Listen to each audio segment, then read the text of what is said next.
Welcome back to the Live by Heart Today show, number 81. This is a show designed to help you navigate change, uncertainty, and the world we found ourselves in. We'll talk a little bit about science.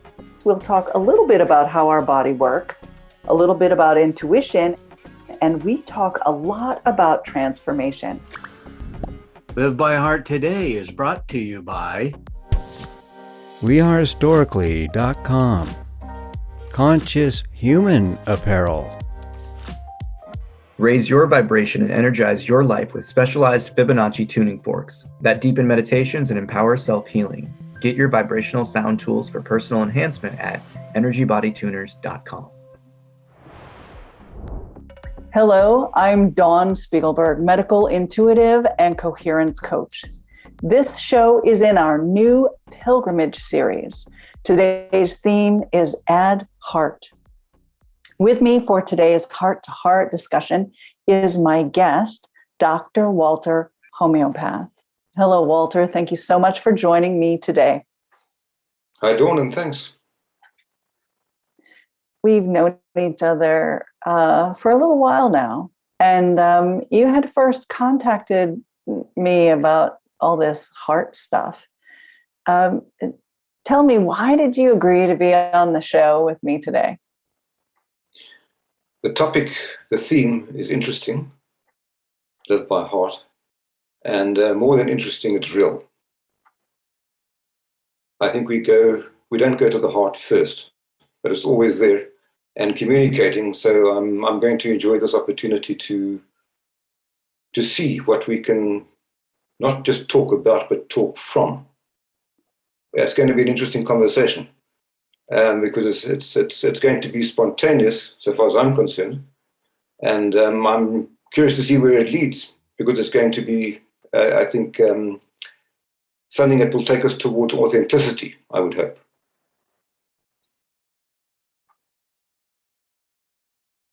Authenticity is something I find rare.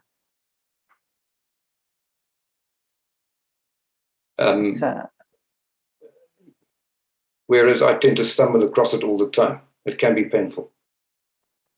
You find it painful? It can be very painful. Painful for you? I think a lot of people avoid it because it's potentially painful. It's not painful for me. I enjoy it. So what does it mean for you to live by heart? Because you're mentioning authenticity and how it's possible to live according to a heart's dictate. Okay, can we visit a little bit of physiology at first then? Yes, I'd love to. Okay. Now, interestingly enough, lately I've been reading up a lot on the brain, not the heart. And what the brain does as an organ is quite fascinating, because it's difficult to pin it down exactly. It has many good working parts. But if you asked any person, what does the brain do? I wonder what the answer would be, because everyone's quite clear that the heart pumps blood, the lungs deal with oxygen, air, your kidneys purify your blood, etc., etc., and your stomach holds your food, and your colon does the work. And people would be quite easily persuaded to say what the normal functions of these organs all are. When it comes to the brain, I would suggest that the brain organizes and creates communication, because it is the communication system of the body. It handles messages. It creates the hormones, which are the body's messengers. So in a pithy kind of way, I would like to suggest this, that the brain organizes and creates communication, which is key, but the heart emits and receives it. Now, there's a lot to be said about that, and I don't want to try to answer all your questions in one go, so I prefer to be led by your questions, but as a starting point, I'd like to leave that one dangling there, that the heart is not just good for, but the outstanding organ which actually does, and I'm not talking concepts here, I'm talking physiological realities, which can be scientifically shown, that the heart both emits and receives communication. And that makes it really intriguing. I've recently been describing for people that the brain is the organ that separates, it measures, it compares, it contrasts. And in your conversation about it, in your description of it, you mentioned that it communicates, and that makes sense because it's paying attention to whether our blood pressure is high or blood pressure is low. Right, and the signals change and the hormones change based on the difference between what's in our body and how it's reading all of that information.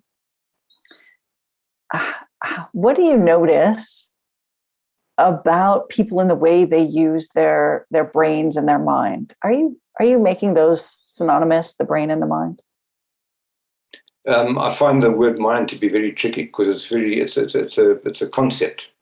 Yeah. It's a large and a very leaky kind of concept. I don't know if we can define it properly. You'll get a dictionary definition, but I prefer not to make a distinction between mind and body. To me, the two, there's a huge overlap, and it's not helpful to make the distinction. Because again, the body communicates within itself as one thing, and I'm particularly interested in how it communicates beyond itself. So again, I don't want to get too complicated. I prefer to ask questions as directly as possible. So no, I don't think about a mind. I prefer not to.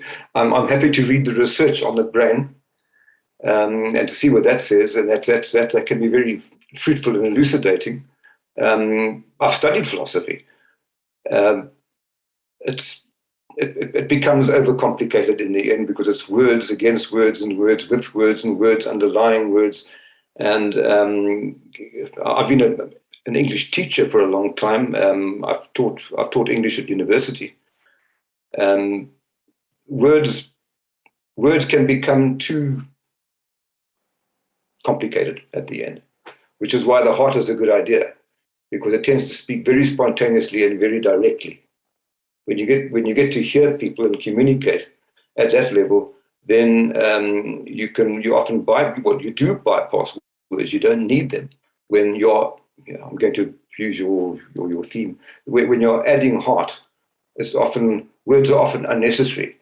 And by way of example, animals don't have words. And anyone who is close to an animal, close to a pet, it's heart communication without any words at all. The animal knows that without thinking about it, doesn't think. And if we're quick enough and humble enough to admit that this is how we are communicating, then that's a very clear example of heart communication. Why do you think humans tend to ignore the heart so readily, so easily? Because it's vivid and dangerous. It remains hidden very easily, but it's difficult to deceive when you're speaking from the heart. Which is why when people reach a place of great pain or a place of great joy, the heart lets it to be known what's going on over there. And joy is easy, pain is not easy, desperation is not easy, dreadful loneliness is not easy. And so it's the moments of the spontaneous moments of disclosure that we are communicating not only from the heart but with the heart. And we're not taught to do this. Well, not in Western culture very easily. And so that's why I think it bears a bit of scrutiny to understand and to grasp, and to get used to the idea that language is often an obstacle.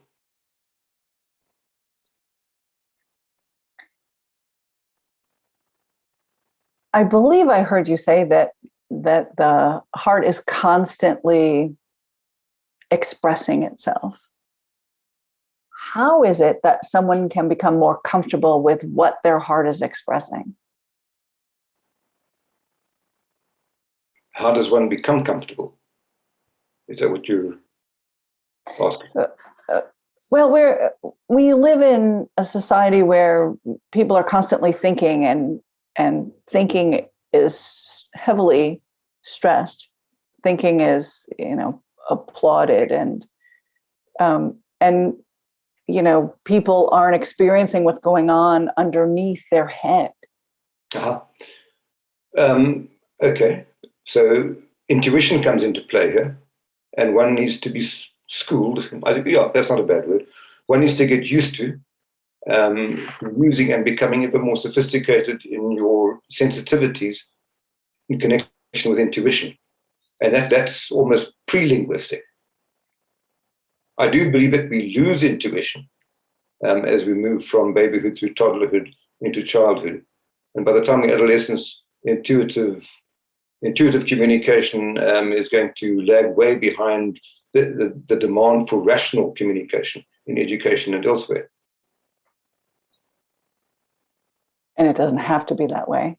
It has become that way, but it doesn't have to be that way. I think this is an inappropriate balance. I'm not against rationality one little bit. Rationality is good for you. It solves problems. It creates technology, and it makes the world comfortable. It makes the world convenient. But it shouldn't have to be at the price of losing intuition. The heart is intuitive. It's not rational. The brain, rationality, I think, is a pretty late development when it comes to humankind. And we know how to be rational, and we know how to be rational very well. And we can use it to tremendous advantage and fruitfulness. But when it becomes overemphasized, it's not as fruitful as it could be. It needs to be a combination. Not let's get rational and let's lose intuition. I mean, I think any judge in a court of law will be able to tell you that he's intuitively already persuaded about the outcome of the case, but he's not going to go there. He's not allowed to go there. He's going to be a professional lawyer and wait for all the rational arguments to be presented and to be sifted through, and then for a fair and just conclusion to be made. And even in terms of the technicalities of law, if that outcome is intuitively wrong, too bad. We've got to stick with the rationality of the legal system, which differs vastly from country to country, as I've learned in the recent past, and has got nothing to do with intuitive truthfulness. So, okay, I'm hitting track a little bit, but intuition is for real. Rationality, you say, I see your finger go. Don't get me going. You can stop me and ask. Better to be to the point. Please keep going, because you made a very interesting point about the truth and law, right? And what's rational, and different countries have different laws. Yeah.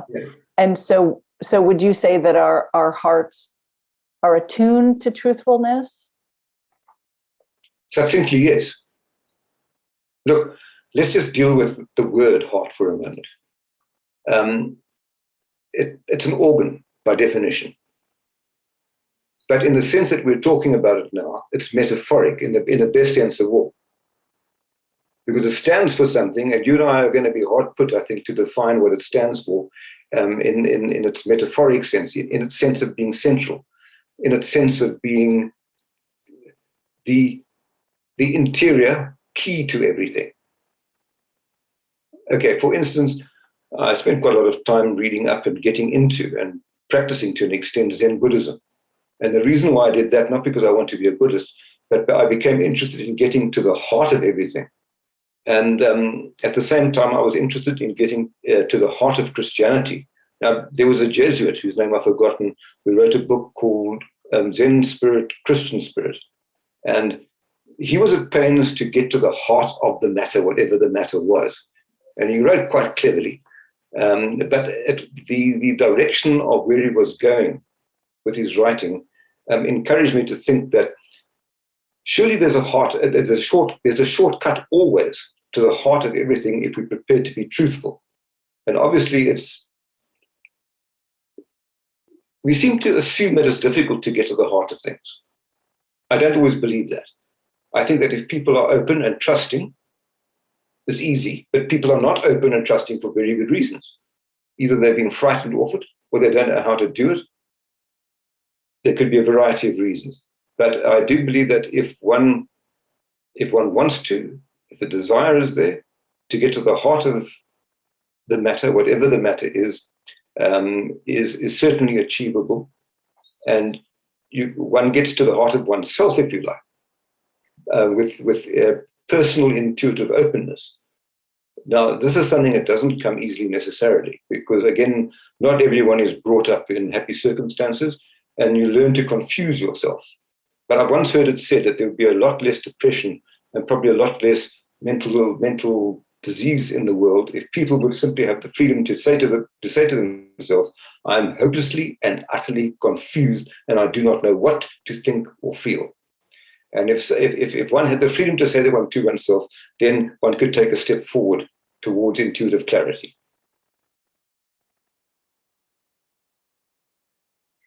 I don't know that people would have the inner strength to make a statement like that to themselves. No. That they don't know that right? Because there's some weakness somehow, some imposed weakness in a statement like that. Well, we're not culturally inclined to that. We're culturally inclined to achieve and to be successful and to wear the badges of achievement and success, and then to enjoy time out over the weekends, weekend living. We're not inclined towards that. I think it's not usual to be inclined towards that. I don't like using the word depth, but that level. Let's put it that way. There's a sense of normality that we live by. There's a sense of usualness that makes people comfortable. When you start delving into what love means, you're going to need a certain amount of personal clarity to communicate that. And usually we don't know what we're talking about when we're talking about love. It's a big word. But I'm probably heading off track again. No, you're not heading off track at all. This is perfect because you're right. The word love is really used in such a broad way. I love peanut butter. I love my husband. I love my dog. I love where I live. I love it, right? And I'm using the same word, but those are all different things. Yeah. And to add on to that, when you say you love yourself, because in the past years, people have taken the freedom to say that to love yourself now becomes priority as a matter of personal health and strength. And what one means by that, again, bears a lot of scrutiny, because what on earth are you saying? How do you do it? It's individual then. And who are you going to tell it to? That's a good point. I hadn't thought about who you're going to say that you love yourself to, who will understand it. For the past couple of years, I have been really struck by the way that people love their animals more than humans, because the animals don't use language, the animals don't judge them. It's an intuitive, spontaneous, felt communication, which doesn't have to go through the bother of being filtered by human understanding, which is often a contradiction in terms. Mm. Yeah. And you're referring to pets, I presume? Yes. Yes.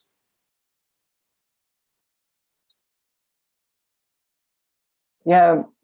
With regard to pets, that's a big subject right there. And I'm noticing lots of people spend time with their pets and treat them in very human ways.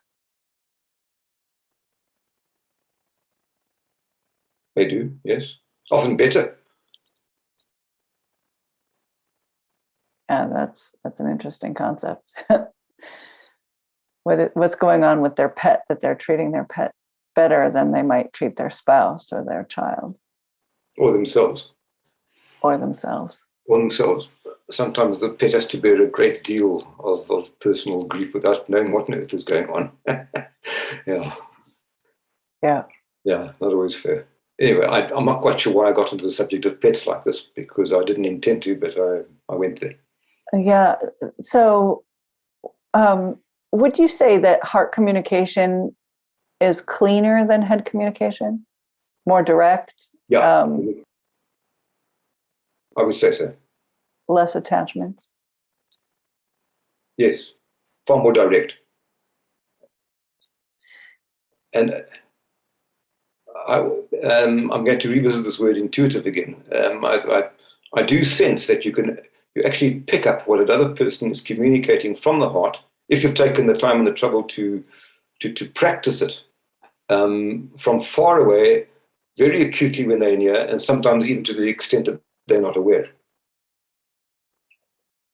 We know how we pick up moods from other people easily. So in the same kind of way, we can pick up communication. Mm-hmm. I find that.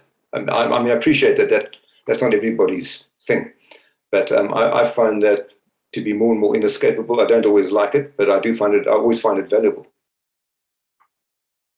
We'll talk more about how you find that valuable when we come back from a short break. Let's give a shout out to our sponsors. Thank you, We Are Historically, for making this show possible. Shop online at wearehistorically.com. Do you know the body has the ability to heal itself?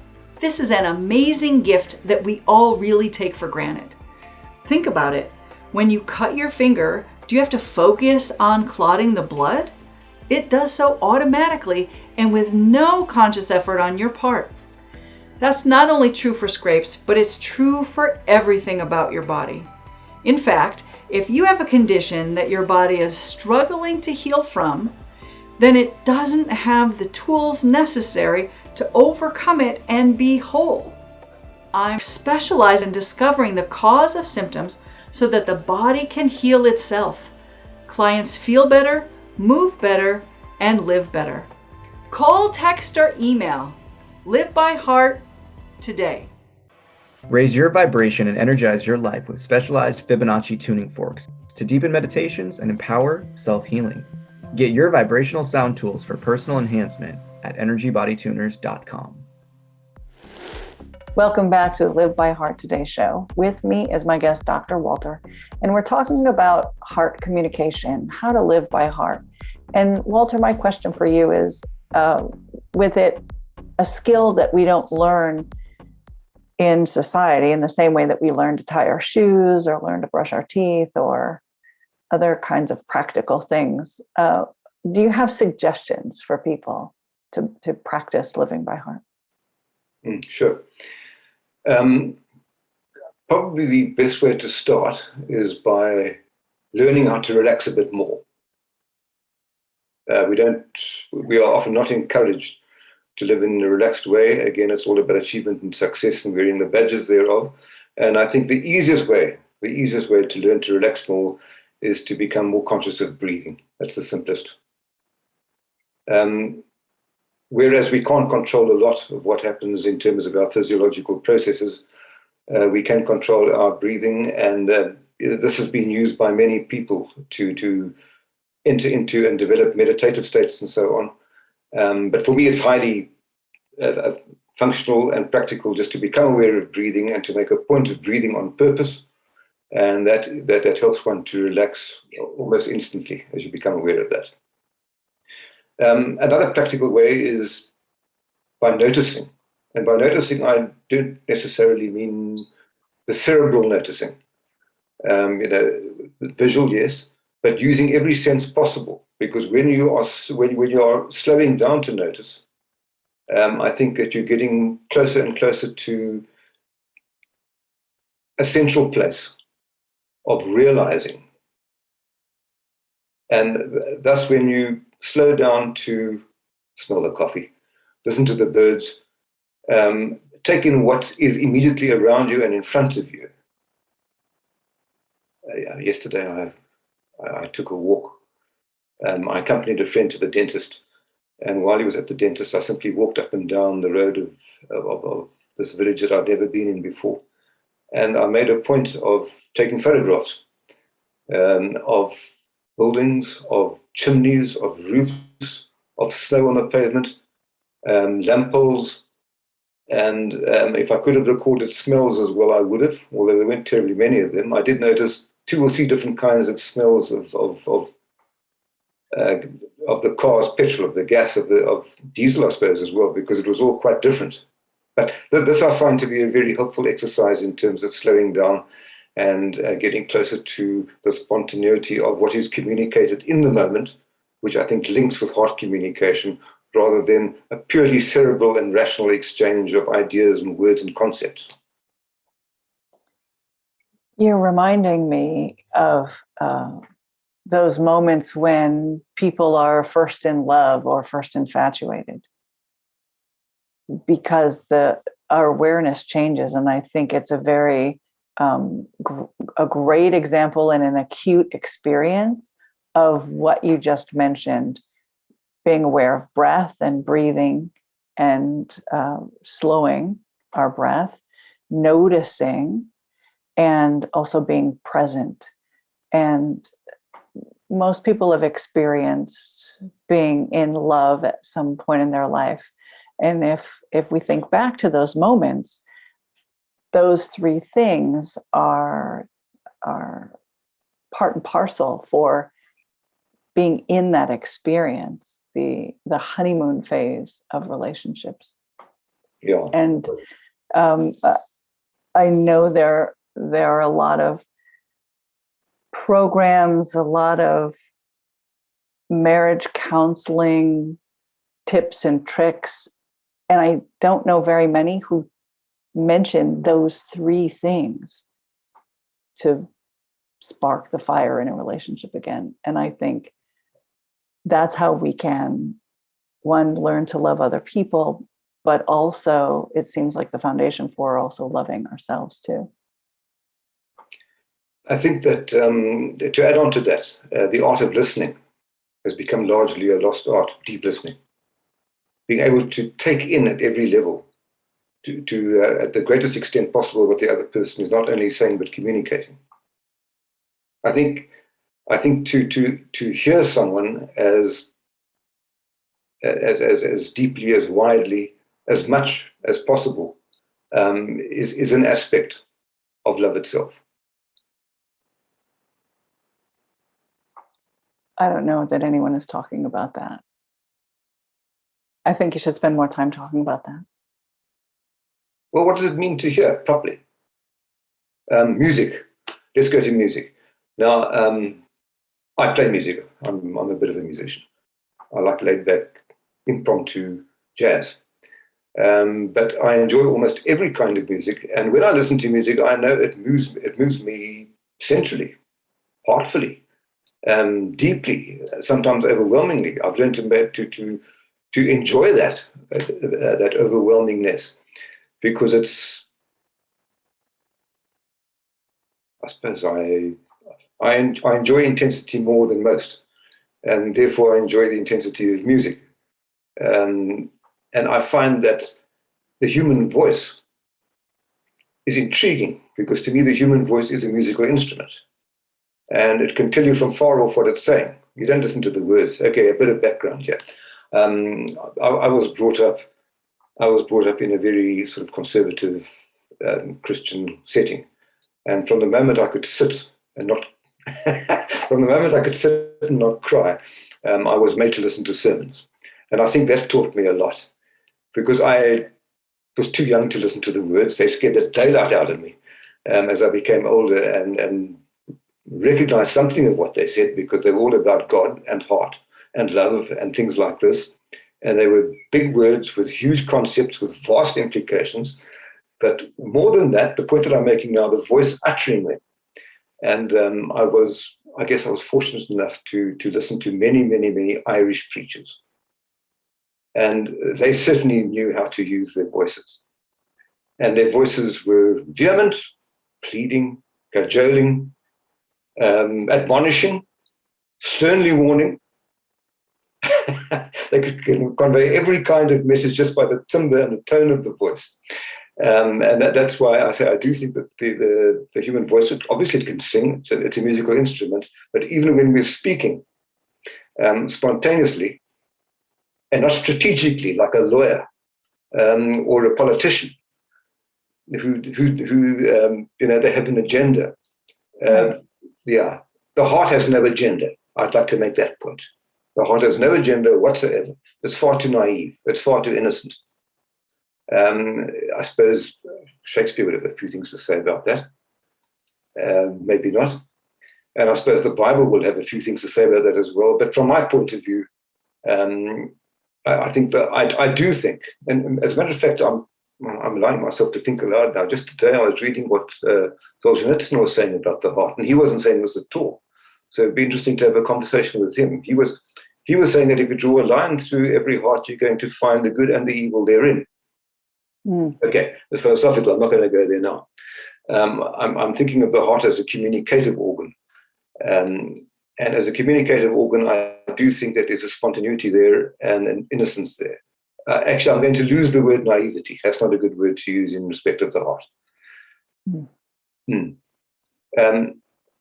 Spontaneity, I think, is incredibly valuable. And whereas the rational mind should have an agenda, it should be working something out on a rational basis. And while we're talking about that, I'm going to jump again. And I think that non-rationality says more to us than the difference between rationality and irrationality. And I do think that as a communicative organ again, the heart is non-rational. It couldn't be bothered with that which is irrational or rational. For instance, if we are dealing with the miseries of life, with the imponderables, why are we here? What happens when we die? What is it all about? The answer can't be got on any rational basis. And yet I do think the answer is achievable. If we go to the place where we communicate heart to heart and attempt to communicate, here's a big one, with the heart of the cosmos. And again, I want to refer back to what I was saying earlier about we're using the heart word here metaphorically. We're not talking about the organ itself, although the biological organ is fascinatingly interesting because you can actually measure what it emits, you can measure its coherence, you can measure the way in which it resonates with other hearts. There's all sorts of measurabilities about it. So I'm not talking mysticism at all. I'm talking, the mix of biology and mysticism, if you will, because the two, I think, the two will address each other at some point if you're willing to allow that conversation. The point I'd like to make there before we move on is that I tend to sense in my own ways of trying to answer my own imponderable questions, I do sense that there is a heart to the cosmos. And when you sense a heart to the cosmos, does that imply a locale? No, I wouldn't. No location. Time is a man-made thing. Location, I think, is a brain-made thing. Because we can go to other places very quickly and clearly in our imagination, and it feels for real. Yeah. When I say imagination, I mean memory or imagination. There's a lot to be said about those two things as well. And while we're there, another thing which is utterly intriguing to me is that I do think that what we call the imagination is a brain function, and it's a real function, and it's pretty limitless. And it's been ignored and discarded at great peril. Yeah. I can see it happening in my own children. The way in which imagination is being squelched by, I'll just use the word in general, electronics and access to digital pieces of equipment. Yes. Is really changing my children. Yeah. I've practiced quite earnestly and ardently to allow my imagination no limits whatsoever. And that's got me into a fair amount of trouble. But it's valuable. That sounds like a subject for another show to happen at another time. Yes. Thank you so much, Walter. It has been a pleasure speaking with you today about heart. Thank you to everyone who is watching today. If you are, let us know. We want to hear from you, so please tell us what's on your heart by leaving us a comment. For more information about how you can live by heart, please go to livebyhearttoday.com. Please like and follow this page and turn on notifications so you don't miss our program. We're here weekly on Thursdays at 4:44 Pacific time. From our heart to yours, we're creating a better tomorrow because we live by heart today. And that concludes this portion of Live by Heart Today. And thank you to our sponsors for making the show possible. Hooray! Thank you, We Are Historically, for your conscious human apparel. Shop online at wearehistorically.com.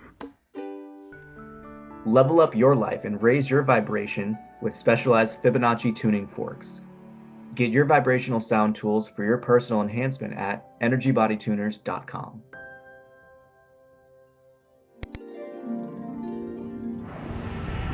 Thank you for joining us.